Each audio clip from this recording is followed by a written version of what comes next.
Hello, my name is Lauren Soloy, and I'm the author and illustrator of the Hidden World of Gnomes, published by Tundra Books. I live in a small town in rural Nova Scotia in this house that is exactly 100 years older than I am. This is the first house where I've had my own garden to tend. When we first moved here, it was a big flat patch of grass and it didn't feel very gnome friendly at all. 17 years later, we have finally achieved our goal of being able to walk out into the yard and snack on whatever fruit or berry is in season. Soon after the plants, bugs and birds arrived, and I started to notice signs of the gnomes. Flowers and trees popping up where I didn't plant them, strawberries with big bites out of them, or sometimes just strawberry tops with no berry left at all. But also the yard seemed filled with vitality and joy. Soon, gnomes were showing up every time I sat down to draw.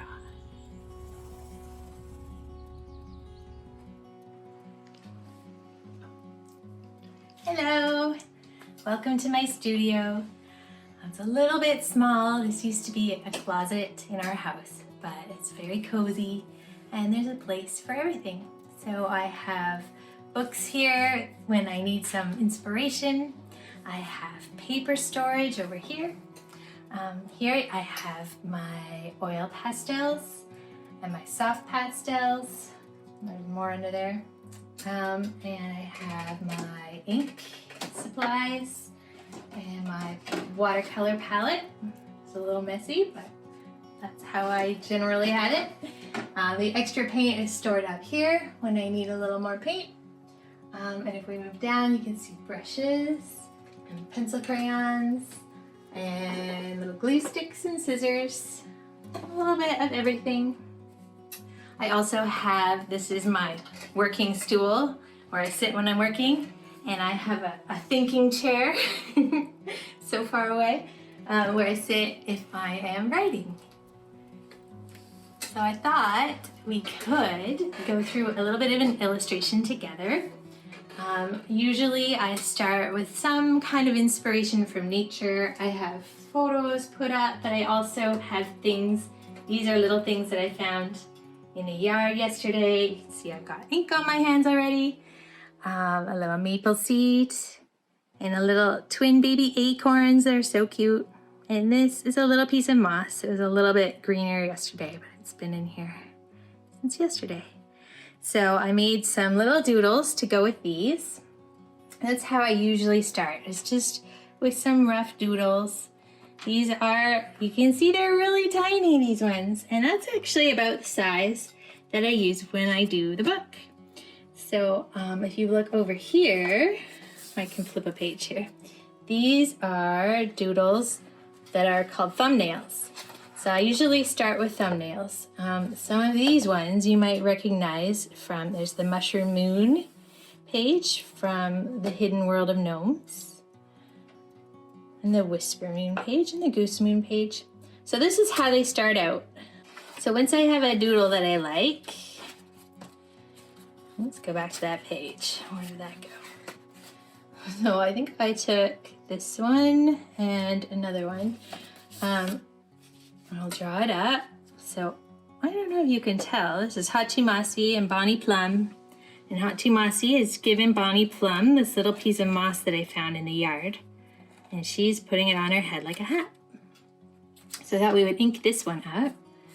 And you guys can watch me work for a little bit. So I think for this one, I will use, let's use this. So I have a bunch of different things to put ink on paper with. This is a quill pen.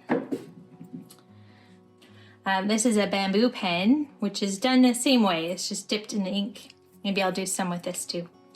And then I also have markers that work pretty well. These ones are nice because they give me different widths of line, which I like.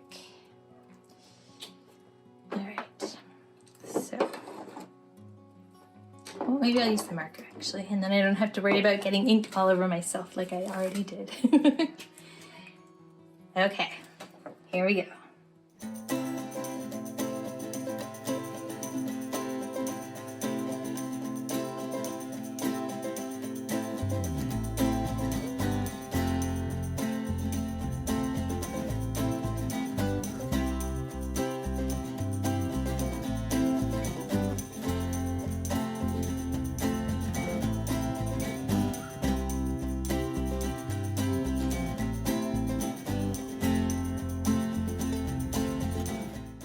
Once the drawing is dry, I can begin to add the color. Here's one I inked yesterday, so we can paint it today. I work primarily with watercolor paints because I like that they are natural and that they aren't wasteful. I hate throwing paint away. One of my favorite colors is made of crushed up gemstones. It's called Green Apatite Genuine. Some of the other colors are made from crushed up rocks or even dirt. I love mixing colors together. When I was making the Hidden World of Gnomes, I tried to use lush, earthy, warm colors. Colors that feel like they wrap you in a hug. At least, that's how I think of them. All of my books involve a lot of research, mostly because I am a very curious person. But for gnomes, most of the world building came from just sitting quietly and noticing. I noticed the way that flowers often pop up in unexpected places and how much fun it is to tap a stick on something. I noticed how adorable bees are when they dance and how fluffy animals get when cold weather hits. Mostly, I just noticed what brings me joy. Nature is amazing.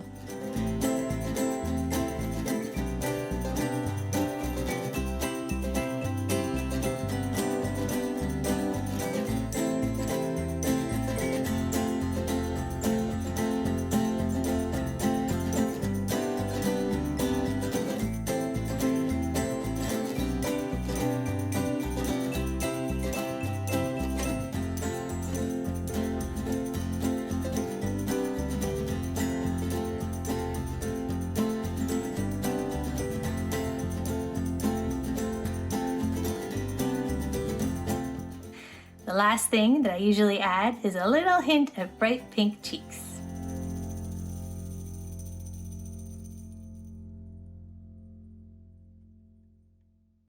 And here is the finished book, The Hidden World of Gnomes by Lauren Soloy.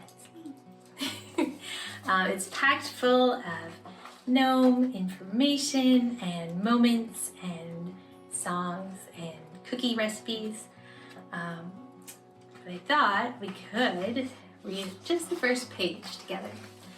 So, The Hidden World of Gnomes by Lauren Soloy. Hello! This book is an introduction to the hidden folk called gnomes who live in a happy place they call the pocket. Where is the pocket, you ask? Well, it's all around you all the time, and the gnomes love their home with all their hearts. Their hearts may seem small, but actually, they're big enough to hold the entire world and all the plants, animals, and fungi that live there. Would you like to meet some gnomes? You'll have to get very quiet and look down here. Here they are: Abel Potter, Rose Gladly, Hachi Masi, Bonnie Plum, Minoletta, Burley Bell, Puckle Swift, Cobb Tiggy, Sparkles, Mary Pip, Beatrix Nut, and Twiggy Dell. And that is the beginning of the Hidden World of Gnomes. I called the place they live the pocket because who doesn't love pockets? They're so cozy and so useful. And they have that wonderful double meaning of a pocket of time. And that is how I wanted the book to feel. Cozy, like you have nowhere else to be, and full of love.